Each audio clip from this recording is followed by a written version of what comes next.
మైత్రి కొంచెం పాలు కాగబెట్టుకోనానా. నేను చదువుకునేది ఉందమ్మమ్మ. నేను పోను. మా అమ్మగాని పోవే, నా కాళ్ళు వస్తున్నాయి. మీ పనులు చేస్తలేనే, బట్టలు ఉతుకుతున్నా, షూస్ ఉతుకుతున్నా, జడలు వేస్తున్నా, వంట చేసి పెడుతున్నా, అన్ని రకరకాల వంటలు చేసి పెడుతున్నా. తినొచ్చు కానీ ఇక పాలు పొయ్యి మీద పెట్టి చేత కదా. మా అమ్మగాని పోవే, పని మనిషి ఏం కాదు, నువ్వే దొరసాను కానీ పొయ్యి జర పాలు సిమ్లో పెట్టిన ఆయన పొంగిపోతాయి.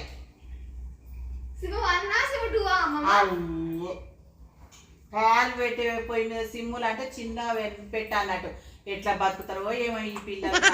అయితే లేదు, నా బిడ్డ ఎట్లా నిజంగా గాలి బతుకుతుంది. మైత్రి కొంచెం పాలు కాగబెట్టుకోనానా. నేను కాళ్ళు వస్తున్నాయి. మీ పనులు చేస్తలేనే, బట్టలు ఉతుకుతున్నా, షూస్ ఉతుకుతున్నా, జడలు వేస్తున్నా, వంట చేసి పెడుతున్నా, అన్ని రకరకాల వంటలు చేసి పెడుతున్నా. తినొచ్చు కానీ ఇక పాలు పొయ్యి మీద పెట్టి చేత కదా. మా అమ్మగాని పోయే, పని మనిషి ఏం కాదు, నువ్వే దొరసాను కానీ పొయ్యి జర పాలు సిమ్లో పెట్టిన ఆయన పొంగిపోతాయి.